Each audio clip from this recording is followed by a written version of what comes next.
So guys, women, okay? Did you know that if you don't breastfeed your baby on demand, if you breastfeed poorly to a point that your baby does not have regular poops, okay, especially in the first and the second week after giving birth, your baby might get jaundice. Did you know that? Now, our topic of today is jaundice. You've delivered very well, you've been discharged, and then 2 to 3 days later, your baby starts turning yellow. What are the causes of jaundice and what is the possible management? Jaundice is the yellow coloring that might appear on different parts of your baby's body. It might be either the eyes, the skin, etc., etc. And it occurs when bilirubin builds up in your baby's blood, something called hyperbilirubinemia. Bilirubin is the yellow substance your body creates when red blood cells are broken down. Now, this is what happens. When you're pregnant, your liver removes the bilirubin for your baby. But after birth, the baby's liver should start removing bilirubin.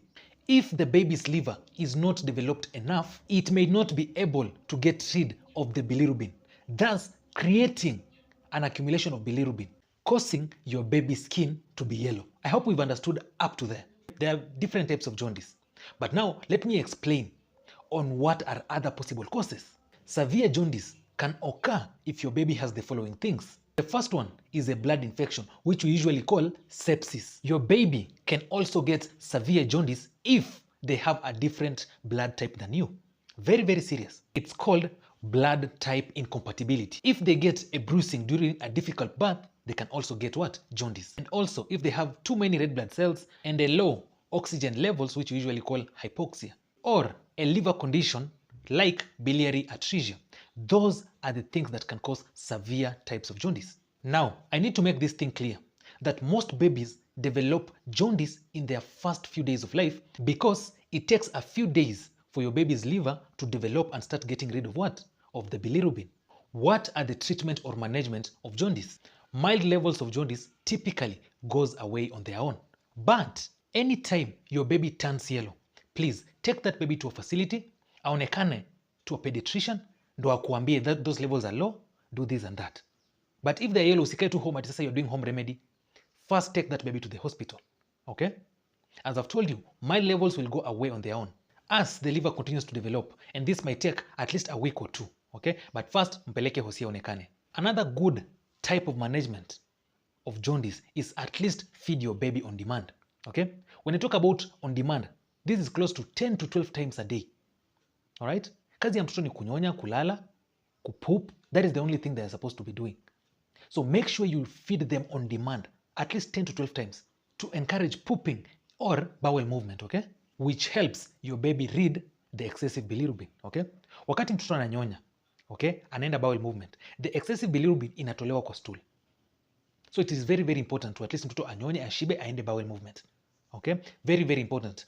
And that's why I began this video by saying that poor feeding methods, okay, which does not satisfy the baby, can cause the baby asikuwe na enough what? Bowel movement, and thus the excessive bilirubin inabaki ndani. So you need to breastfeed your baby on demand. When you look at a lot of babies who get jaundice during the first days of their lives, utapata mama hakuwa ananyonyesha vizuri. Most of them usually say, ati yo sikuwa na maziwa ilipotea, sijui nitafanya nini. If you don't breastfeed your baby enough, okay, they might get what? Jaundice. So it is very, very important. For the first week and the second week of what? Of life, they need to do what? They need to breastfeed on demand. At the first and the second, hadi 6 months, breastfeed exclusively. Another management is exposing your baby to sunlight, but not direct sunlight, okay? This thing we usually recommend you at least be kwa window ya nyumba yako as long as the baby does not get cold. Probably with the sheer on, okay? Jua ikitokea hivi inampiga kidogo, but not direct sunlight. Direct sunlight can cause sunburns, can increase the risk of skin cancer, etc., etc., okay? So yes, sunlight can help, but not direct sunlight. Now, if your baby's bilirubin levels continue to rise, continues to go high, we usually recommend something called phototherapy. And in rare cases whereby the phototherapy does not help as such, we usually recommend something called exchange transfusion. So those are the management of what? Of jaundice. Jaundice might go away on its own. But as I've told you, make sure you go first to a facility, wakuambie. And if ignored, it can cause death. Okay? Ideally, it can brain damage, etc., etc., but it can cause death. So don't just ignore.